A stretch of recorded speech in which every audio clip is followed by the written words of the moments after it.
Hey, and welcome back to School of Thought and our next video in the Great Reset series. In this video, I will be discussing the very real dangers of the coming digital ID systems and the impact that they will have on an individual's personal privacy and freedoms, and how society as a whole will be affected if not stopped in time. I will also be providing a list of countries that are currently implementing digital ID systems and potential risk mitigation strategies. Globally, we are seeing a trend towards digital IDs being adopted by governmental bodies and private companies, which they claim will provide more security, inclusion, and efficiency to those that they serve. But do they? Or is this just another ploy to garner public support for systems that have the very real potential to be abused long after they are initiated? We have now entered into the time of the great digital transformation, a transformation of free people around the world being imprisoned by their own consent into an open-air prison, a digital plantation, while simultaneously being told to believe that this is for our own benefit. Remember, as Klaus Schwab said, you will own nothing and be happy. Let's find out together how digital IDs tie into central bank digital currencies and the World Economic Forum's ravenous push towards the United Nations Agenda 2030, its 17 Sustainable Development Goals, and the Great Reset. Let's get started with defining what a digital ID is.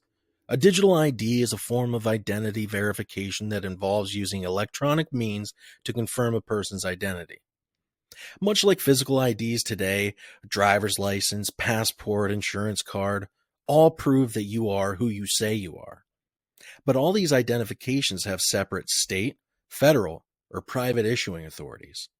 A digital ID, however, differs in storing your identity in a centralized governmental database through electronic means that would encompass absolutely everything previously mentioned, and then some, into one ID with only one issuing authority: your government.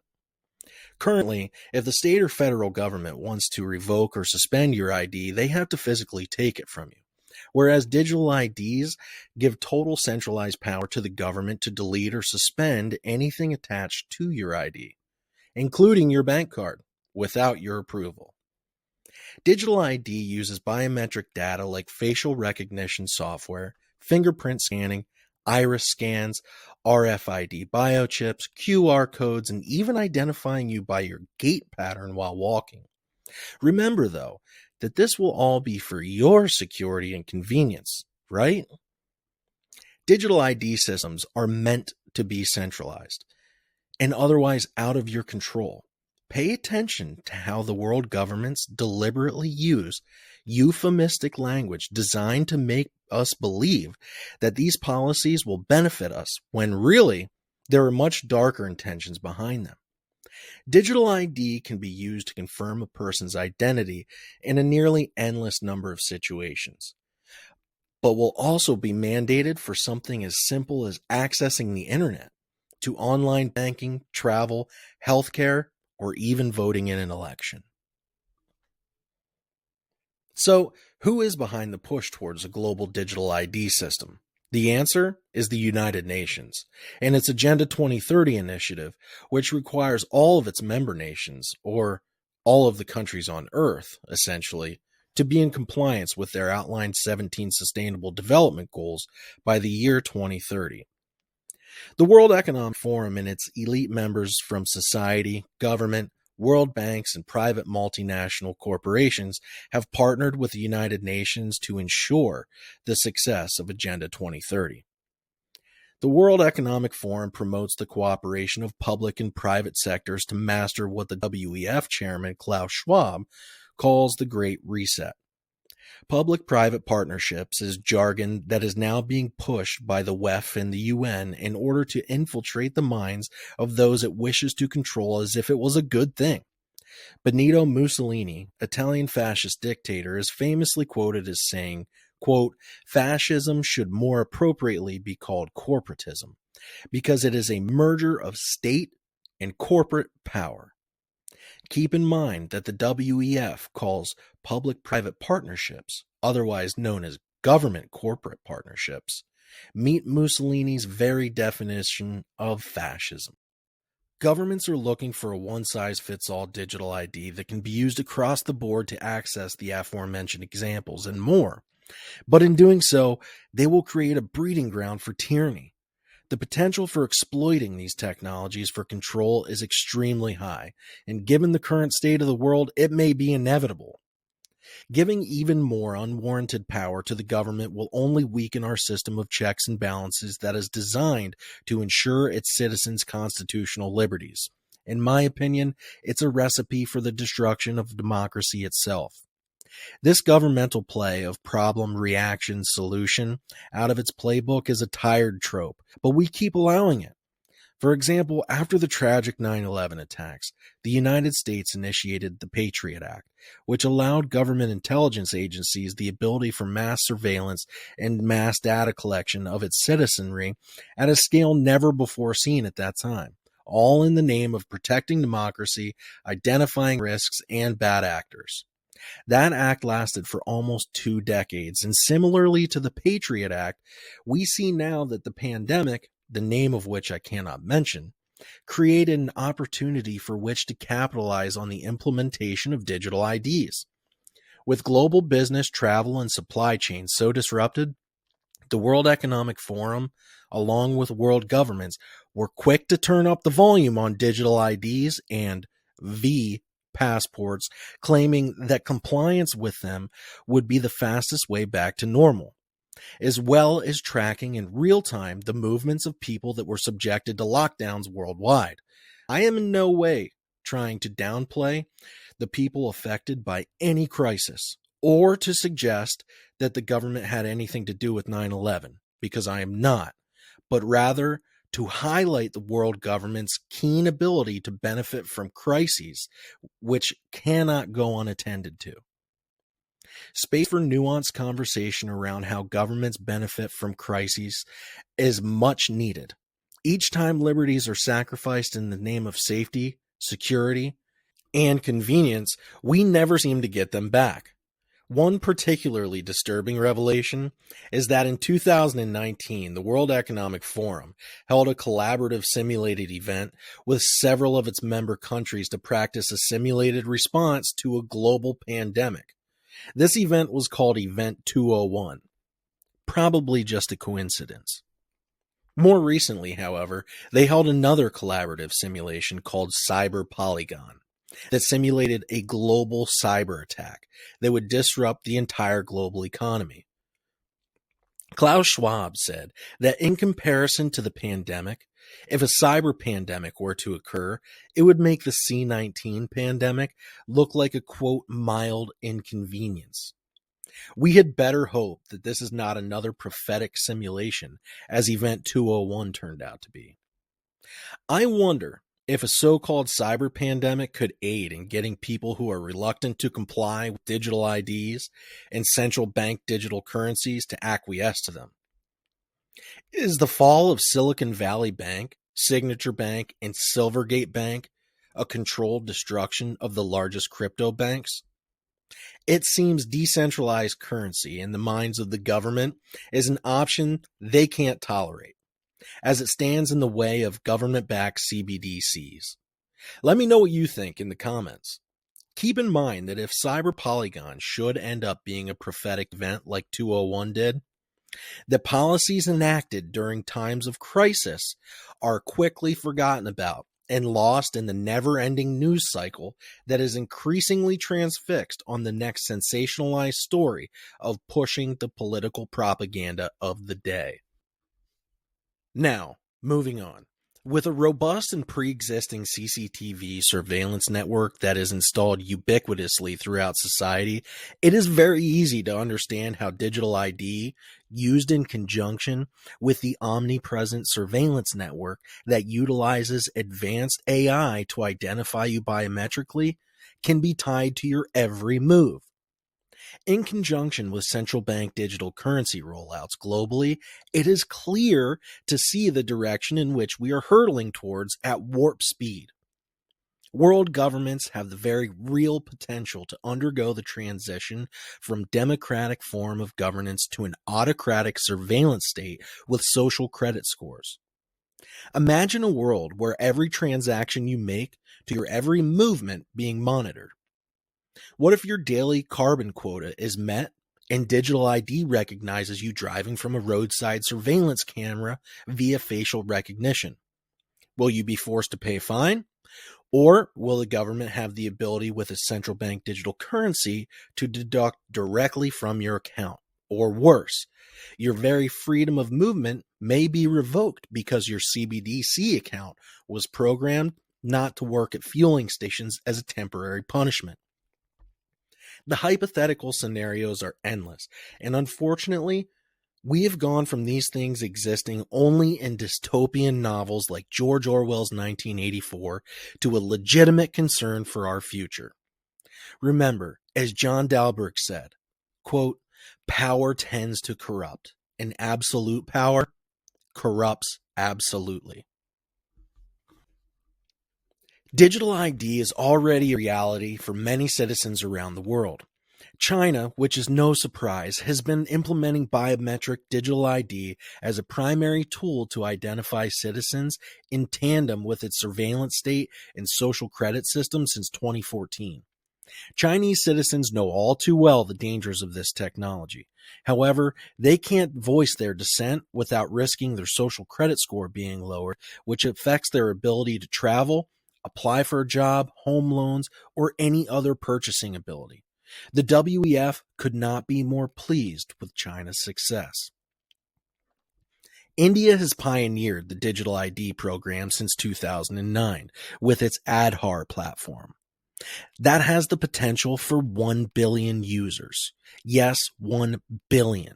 India was the first nation to implement a nationwide digital ID program based off of biometric data collection. Aadhaar digital ID is now an everyday part of the Indian citizens' lives. And in a recent video, the first CFO of the Aadhaar platform, alongside of an Amazon Web Service representative, speak all about the all-encompassing digital ID system, tracking everything from financial transactions to opening bank accounts, mobile connections, comprehensive contact tracing during the pandemic, and even the public distribution of food. Not surprisingly, the two representatives use the same globalist buzzwords that keep being used all around the Great Reset initiatives. They speak of the benefits of the Aadhaar digital ID system, boasting its inclusivity, security, and the empowerment of the marginalized. Again, these words are deliberately used to ensure your willful compliance and a means to discredit anyone who would dare question the risk these platforms carry with them. Oh, you don't like safety and marginalized people? What a terrible person you are. Of course, we all like safety and we all want to help marginalized people. But the conversation for the risks of these platforms need to be had. I will link the video in the description below. Moving on to our next country, Canada. Canada is increasingly appearing very authoritarian under Prime Minister Justin Trudeau's leadership. Not surprisingly, he is a puppet of Klaus Schwab, as Trudeau is a product of the WEF's Young Global Leaders program. And if you don't know about the Young Global Leaders program, I will be doing a full video on it here very soon. A few other notables out of the Young Global Leaders program are Rishi Sunak, British Prime Minister, Gavin Newsom, Emmanuel Macron, Bill Gates, Jeff Bezos, on and on. Are you starting to see the picture now? At the time of this video creation, Justin Trudeau is currently attempting to hold its own provinces hostage by withholding Canadian federal healthcare funding unless Canadian provincial premiers comply with Trudeau's digital ID implementation. Trudeau is leveraging Canadian citizens' tax money in terms of federal funding as a catalyst to compliance with digital ID, as he has essentially attached digital ID requirement to the provincial healthcare funding packages. Premiers across Canada are calling out Trudeau's dictatorial vitriol, and Canada is now piloting its biometric digital ID system via Air Canada by utilizing facial recognition software marketed again as a more convenient and secure way to travel, by offering expediency through airport security if one complies to the system. If you are Canadian watching this, I would think twice about compliance. This technology will be weaponized against you if you fall out of favor with Trudeau's regime, as has been evidenced multiple times over recent years with the trucker protests and vaccine passport compliance. This is an unfortunate reality that we are seeing play out in real time. If you think this won't happen in America or the EU, you are wrong, as the US and its allies are already well underway with not only digital ID systems, but also central bank digital currencies, and are proposing 15-minute cities, which are especially terrifying. I will be covering 15-minute cities in my next video. And if you did not see my video on CBDCs, I will provide a link at the end of this video and in the description below. This is not an exhaustive list of countries pushing digital ID. Rather, it's just the tip of the iceberg. Because don't forget, the United Nations Agenda 2030 requires all 162 member nations to be in compliance with its Sustainable Development Goals by 2030, which digital IDs are an integral part of.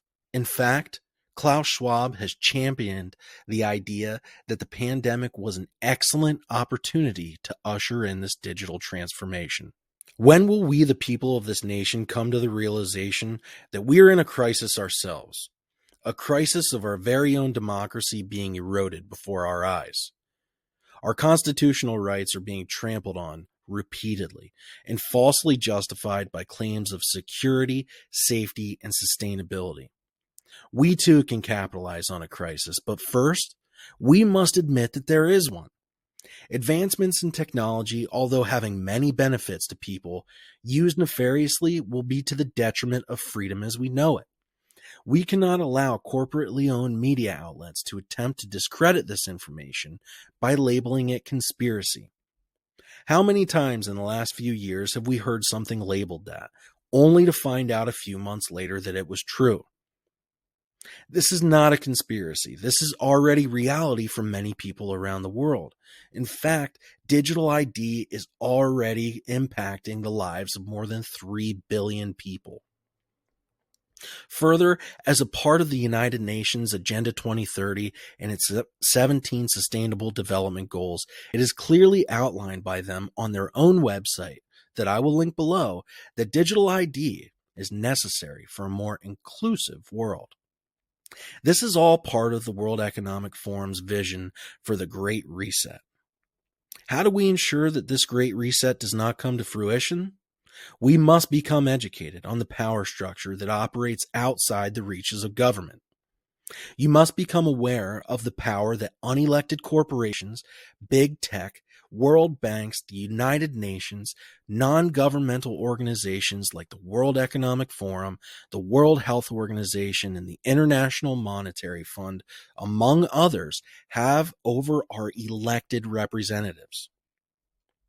It is imperative that we remember that the people of this nation are, as the constitutional framers intended, the ones in power. The government is intended to serve the people, not unelected elites. Be active in speaking out and using your freedom of expression protected by the First Constitutional Amendment to promote true democracy by peacefully and intelligently making our voices heard, to guarantee that if digital IDs and central bank digital currency becomes a part of our future, that the citizens of this nation have the right to opt out without fearing negative consequences and retaliation. Questioning our elected representatives is our constitutional duty to strengthen our democracy. And demanding accountability of our representatives is as American as apple pie, and it needs to remain that way. That is what separates us from the world. The Bible tells us in the Gospel of Matthew that we are to be a light on a hill, that a city atop a hill cannot be hidden. America represents that light for so many around the world that do not have the blessings of freedom that we do. We need to remain that beacon of hope and liberty, to provide the oppressed people of the world with hope, and to let our example empower them to demand more from their own governments. Information in this video is easily verifiable with a quick search to the United Nations website or the WEF's website, which I will link below.